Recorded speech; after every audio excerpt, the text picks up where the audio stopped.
Mike's Daily Podcast. Hey, we're back in Podcastro-Valleymont. Woo! At Cafe Anyway, the last place on earth. Mike Matthews. Episode 1226. That'd be the day after Christmas. I know people who have their birthday the day after Christmas. That's a bummer.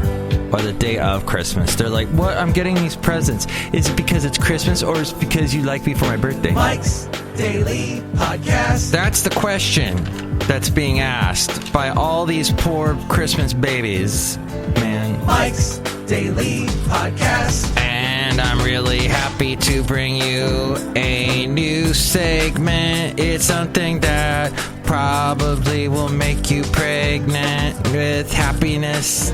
Well, that was a weird figure of speech. I think what I'm trying to tell you is I'm trying to reach for the name of this segment. Let's call it the Mike's Daily Podcast Newsbleed section. Yes, that's a colorful name.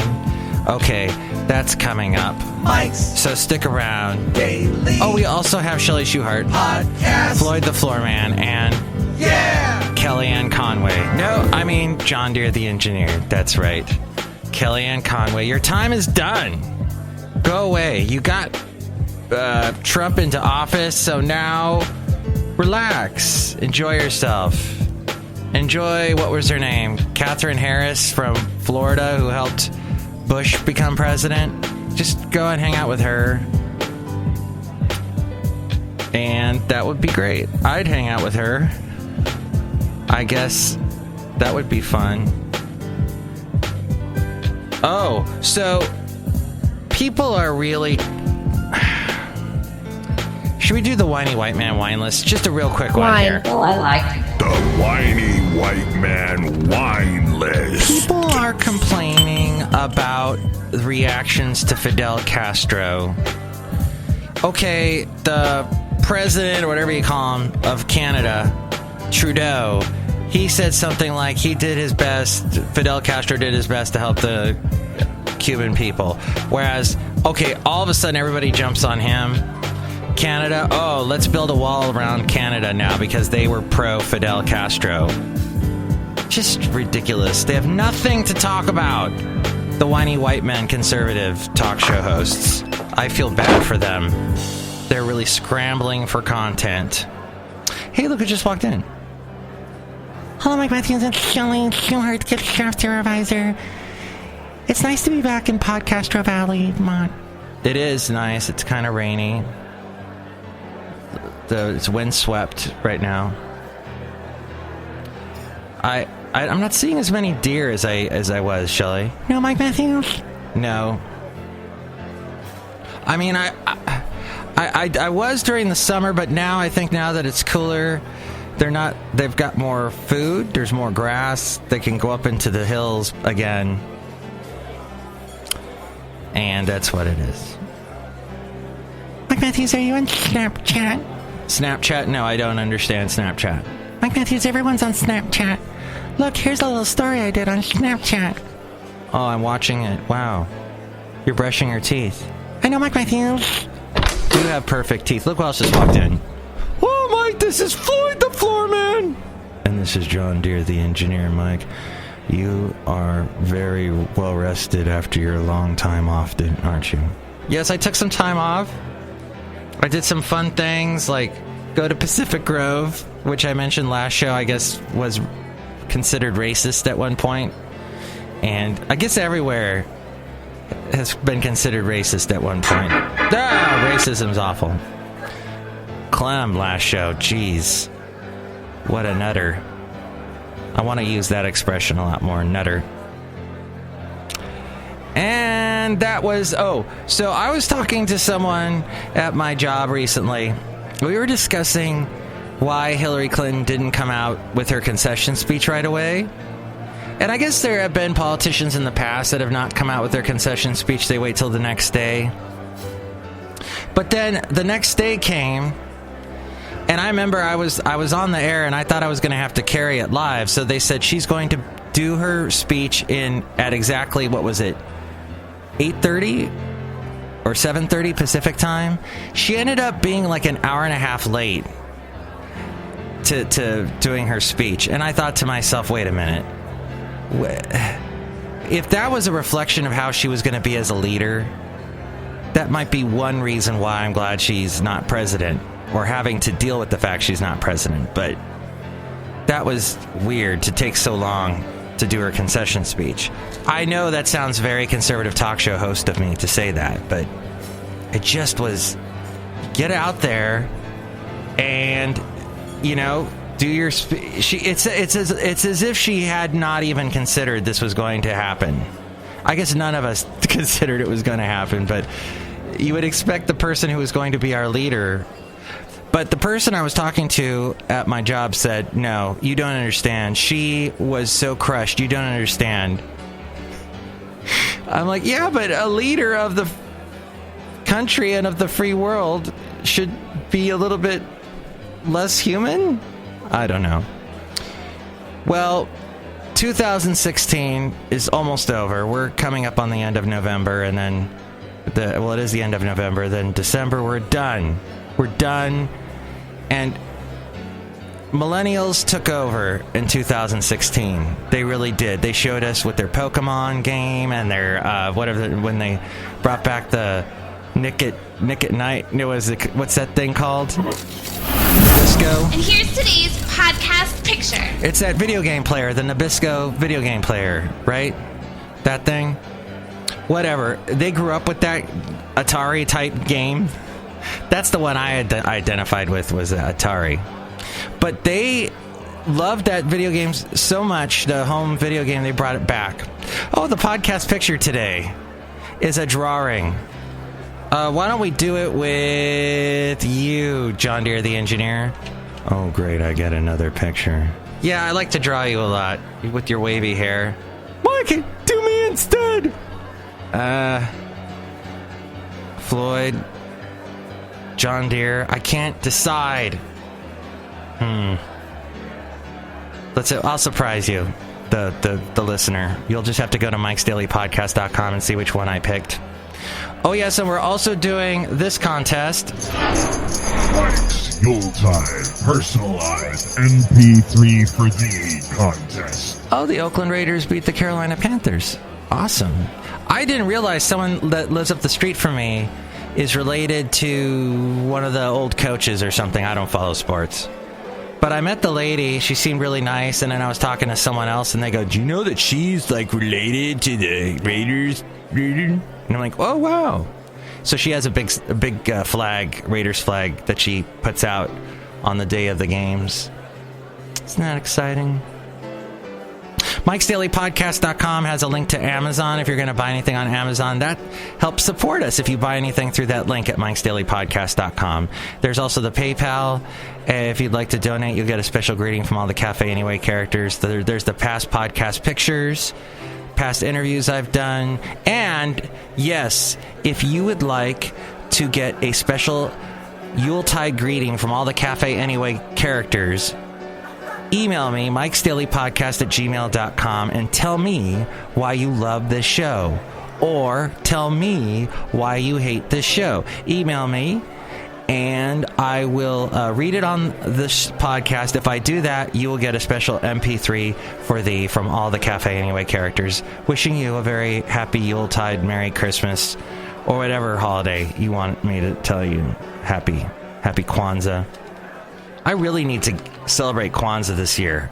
I need to just participate, get all up in it. That was something that I did. I think I forgot to mention this, that on Thanksgiving night, I wanted to really get into the Thanksgiving spirit before it was done. I think this was about 9 o'clock on Thanksgiving night. So I watched all of the Thanksgiving episodes of New Girl, which they did one episode called Bangsgiving, where Schmidt is like trying to get everyone romantically involved with someone because everyone's single at that moment, and so he comes up with Bangsgiving. And then there's then I was watching How I Met Your Mother, which had Slapsgiving, which was when the Jason Segel character has to keep slapping Neil Patrick Harris. It was awesome. It got me all up in the spirit of Thanksgiving. But now that's long gone, and we move on to Christmas and Christmas lights, and I still haven't put them up yet because it's raining. I don't want to put them up in the rain. I don't want to put them up in the dark. Someday it'll stop raining in California. Who knows when? Oh, wait, it hardly ever rains here. So we're just really blessed at this point.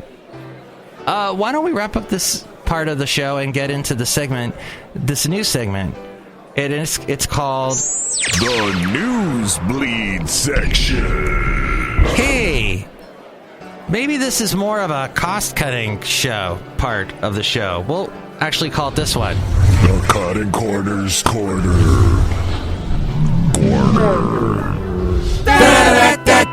The Cutting Corners Corner! So it's a little bit of news and it's a little bit of Cutting Corners Corner as well. PG&E is telling customers, beware, don't be spooked by energy savings urban legends. This according to the What's Happening Tri-City Voice that actually publishes their paper not too far away from where I am here in Castro Valley, Mont. Urban legends, myths, folklore, call them what you want. Pacific Gas and Electric Company is debunking energy savings urban legends by separating fact from fiction around 5 popular myths that just don't add up. Urban legend: shifting energy use to the off-peak hours during the evening will automatically save you money. The fact is, shifting your energy usage to the evening will not immediately save you money unless you're on a time of use rate plan, which PG&E has tried to get me to sign up for that, and I look at it and go, wait a minute. So I have to I don't like to do a bunch of appliance appliance-centric chores at night. If I want to just relax and go to bed, and I have to wake up so early, so I don't really have time at night to do that. But you can conserving energy within high usage hours during the afternoon and early evening benefits everyone by reducing stress on the energy grid, but you have to use that time of use rate plan. Turning off electronics and appliances will eliminate energy use. That's the urban legend. The fact is, many electronics and appliances continue to draw energy even when they are turned off. If you want to save more energy, unplug electronics and appliances when they are not in use. Oh, that makes life so much more easy. How come this thing won't start? Oh, I didn't plug it in. How come my phone's not charged? Oh, it wasn't plugged into the wall. Dang it! Urban legend: vampire appliances draw electricity from outlets when equipment is turned off but still plugged in. Household electronics, such as, or this is the urban legend. Now I'm confused. I don't know where I am. What is this? Household electronics such as televisions, computers, and entertainment systems act as energy vampires, typically sucking up to 20% of the average home's energy use. However, the fact of the matter is, with the flip of a switch, customers can easily cut power to multiple devices plugged into a power strip all at once. So if it's on a power strip and you turn it off, then it's not drawing power anymore, and you're saving up to $75 a year. Urban legend: leaving a light on uses less energy than turning it off and on again. Like that light in Livermore and that firehouse, that fire station that's still on after like over 100 years. I learned all about that on 99% Invisible. Hello, I'm Rumi Mars. Welcome to 99% Invisible. Have you listened to that podcast yet? It comes out of a station in San Francisco. As much as I don't like the podcast because they are constantly trying to get you to donate money throughout the show, they're like, now we'll tell you the rest right after we tell you donate all your money to us so we can stay making the podcast and I can keep eating cheesy poofs. Welcome back to 99% Invisible. So that show is interesting sometimes, so I've learned a lot. And a little bit about the Livermore light bulb that's been on forever. They call it 99% Invisible because it's about architecture that, if it's done right, it's 99% invisible.